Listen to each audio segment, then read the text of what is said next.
Welcome back to Team Talk, ESPN Radio 101.7. The Team in between double headers. Game one, not so good for the Dodgers. Cubs beating the Dodgers 7-1. Clayton Kershaw, 4 runs given up in the bottom of the first.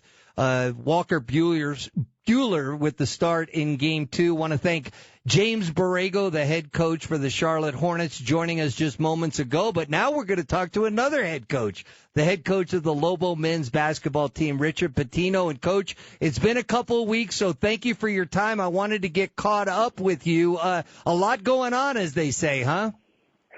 Yeah, it's never not somewhat changing and evolving and volatile in our profession. But I would say now more than ever in recruiting and through COVID and everything, there's so much uncertainty. But I'm proud of the work that we've gotten done in, difficult, challenging circumstances because, the bottom line in recruiting, probably like anything else in business or whatever, is you need that face-to-face interaction. You want to see these guys in the gym working out, but you got to make the best of the situation. We've done that. We're wrapping up, classes right now. The guys, the returners have been phenomenal, and now really just trying to turn our attention to recruiting some younger guys as well as putting together a great schedule for our fans and our program. All right. Well, the schedule is going to be down the road, and looking forward to that. When you talk about these workouts that you guys are doing, like, give us an example of, is it a lot of scrimmaging or very little scrimmaging? Is it individual drills, a little bit of both? Probably a lot of weight training. What's going into your off-season workouts, Coach?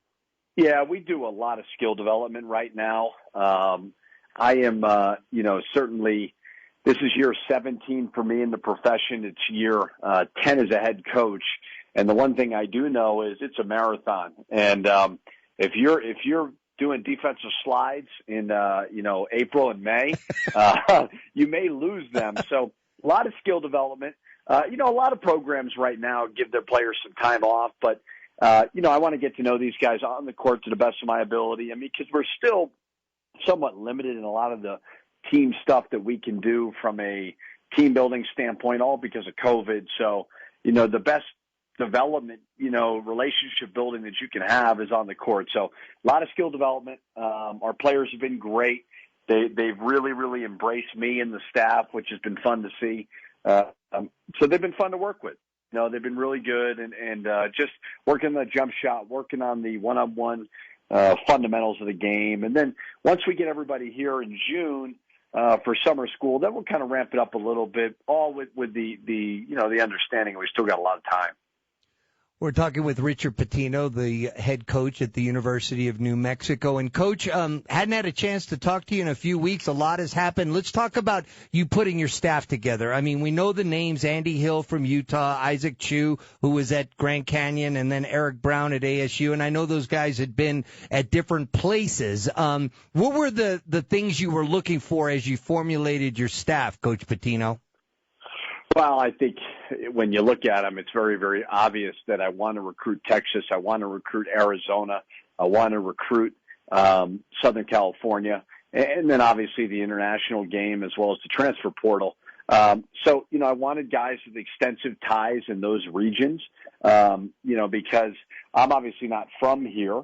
But I've coached all over, I've coached in Florida, I've coached in Minnesota, I've coached, in Boston and Pittsburgh. So I'm very, very confident that I can develop great relationships with people from wherever. But I wanted guys with really good experience, and that's what I think Isaac, Andy, and Eric have. I mean, they're all guys that have been in the game a while. They understand it. They know what winning looks like. And then it's very, very important. Like, we got to understand as a basketball program that no one assistant coach or myself or whatever is just going to get a player. We need to grow this program, and the stronger we make it, the better players that we get. And we got a lot of work to do in that regard. But I wanted guys with high integrity. I wanted guys that live around, the gym every single day. They're in there early. They're staying late. They're here to serve our student athletes. And the more that we can do that, the stronger the program becomes. It's not a quick, easy fix. But I think all those guys are up for the task, and, they got to be able to work well together. I think sometimes we neglect that we push for our players to be such team players, we need the staff to be team players as well. And I really feel confident that I've put together a group of guys that can certainly do that. Well, right out of the gate, Coach, we got the commitment from Jalen House from Arizona State and Jamal Mashburn Jr. And House, obviously a high-profile high school kid that ended up going to Arizona State. His dad was a heck of an NBA player for a number of years, as well as played at Arizona State. And then Jamal Mashburn Jr. It was a real testament to kind of what you were doing in Minnesota to have a guy like Mashburn follow, because if there was ever a time where a guy could have gone in a different direction, it was in the case of Jamal Mashburn Jr. Yet he believes in what you're trying to do, and he came with you, and I think that was certainly a testament to all that, Coach. Yeah, I mean, I think I'm excited about it for everybody. I think we got really decimated with injuries towards the end of last year at Minnesota. I mean, we had a team at Minnesota that beat 5 ranked teams. We were ranked as high as the top 15 at one point, got hit with some bad injuries. But the reason I say that was Jamal was able to get meaningful minutes down the stretch. And as hard as it is to play young guys in a league like the Big Ten that has so many old guys, I really felt like it was beneficial for Jamal. And I think that everything that we talked about in the recruiting process, I'm not a big, promise the world to recruits. I just tell them, listen, we had a kid by the name of Marcus Carr who is, I think, the number 1 rated transfer right now in the portal by ESPN that we developed. And I told Jamal, I said, listen, Marcus is, he's going to be a senior. Well, he'd be a junior. All the eligibility stuff is so confusing these days. But you're not going to be handed a starting spot right away. But if you just trust in me and believe in me, your minutes will increase. It did that. And when I took the opportunity in New Mexico, I said, Jamal, it has everything that we need. It's got one of the best fan bases, I believe, in the country. It's got a great basketball conference. Our facilities are phenomenal. You're not sacrificing anything. So come with us, continue to run that race with us, and we can do some special things. And he believed in it, so I'm proud of it. And I know Lobo fans are going to love him because he's a fierce competitor, and I wouldn't be surprised if he's one of the elite guards in the Mountain West when it's all said and done. We're talking to Richard Pitino on ESPN Radio 101.7 of the team. Coach, I know you were born in Boston, and you actually first started coaching, even at, I believe, at Providence to some degree. And then you were an assistant at College of Charleston, Northeastern, Duquesne. Those were all years where your dad was at Louisville. Your dad was at Louisville 2001 to 17, and you really didn't connect with him until 2007. So really, you went off those first 6 years to different schools where, you were kind of on your own, so to speak, huh? Yeah, I think people, it's just normal when you meet a famous person's son that you assume one thing, and I think when people get to know me, I'm not a typical famous coach's kid. I was a high school coach as a freshman, sophomore in college at Providence College. While all my friends were out partying, and I don't want to say I wasn't partying. I did from time to time, but I would make up the next morning and I would drive to a high school to be an assistant coach for nothing. And I did that for 2 years. Then I got an opportunity to work for free for Providence College to be kind of their video guy. And then College of Charleston ops guy and Northeastern University and Duquesne University. But, to me, it's all about, earning it and not being handed anything. And I don't want to take away from the fact that I've been very, very lucky and very fortunate about the way that I've grown up. But, my dad is a huge part of my life. So is my mother and so is my whole family. But this is kind of my journey, and I certainly get asked about it a lot, and I'm respectful about it. But, I want to be the best coach I can be. I used to tell people all the time that Tom Izzo doesn't care that I'm Rick Pitino's son. John Beilein doesn't care. That doesn't matter. And San Diego State, Brian Dutcher, all those guys in this league aren't going to care either. You know, the lucky thing for me, so a recruit asked me the other day, he said, Coach, you know, are you the youngest coach in the Mountain West? And I kind of thought for a second, I'm like, you know what? I may be the youngest head coach in the Mountain West. Right. I'm actually not. Kevin Kruger at UNLV is a couple months younger than me, but I'm young, but I've got phenomenal experience, and I'm very, very lucky outside of just coaching to grow up around the game, be surrounded by a mentor in my father, another mentor in Billy Donovan. You know, but at the end of the day, like I said, it's going to be my journey and my program, and I'm excited about it. No doubt. And even being in different places, you were always aware, last time we chatted, about this fan base here. Your dad got a taste of it when they came through here in the NCAA tournament, and everybody, you know, kind of embraced them and got them through to the Final Four. But, you know, the reputation of this fan base is nationwide, right? Oh, 100%. I mean, that's why, you know, with all humility, I didn't have to work this year. You know, Minnesota was going to pay me for a year to sit around and do nothing. Now, I don't think my wife wanted me around. I think she was excited when New Mexico called. But when New Mexico called, I said, okay, I believe it's one of the best fan bases in the country. I believe it's one of the best home court advantages in the country. That gives you a great opportunity and a great chance. When you have a rabid fan base like we do, and, you know, and Albuquerque is growing and evolving, but, you know, this is a basketball state. They love it, and they love college basketball. When I was in the Twin Cities, you had to compete with a lot of other sports. You know, you come be a Lobo basketball player, everybody's going to know you, and that's what you dream of. I mean, you dream of playing in front of an arena like the Pit, in front of unbelievable fans that, you know, are consumed with college basketball. And, you know, I've already met so many former players, and I think this is what helps in recruiting is when kids have a great 3, 4, however many year experience and the community embraces them, that is the biggest selling point of any of it. So when New Mexico popped up, you know, I was, the thought of sitting out and not working, I didn't even think twice about it. Eddie Nunez called me, and he said to me, hey, how long would you need if we did offer you the job? And I said, how's 2 seconds sound? Because that's how eager I was to be a part of this, you know, great fan base, this great home court environment, get this thing back. You know, we've got work to do, but I think we could do it. You know, whenever you have a building like that and a fan base, you could do something special. Yeah, and that place is bedlam when it's on in there, and I know you're going to absolutely love walking down that ramp and sitting on that bench. And so I wanted to get to know you a little bit better, and the last time we were on, we were just talking about, you know, the specifics of the team, and I know that's the most important thing. But I did want to know, it came out your rooting interests, you know, as a sports fan, growing up a sports fan. I mean, your dad coached the Knicks and the Celtics, and you were in the thick of all this stuff as a kid. So your rooting interest in Major League Baseball, I heard, is the Yankees. Is that correct? That is correct. You know, what's funny is people ask me, like, where am I from? And I'm always like, I don't really know where I'm from. I mean, it's I've been all over, but you normally gravitate to where your parents, you know, who they root for. So my father, huge Yankee fan.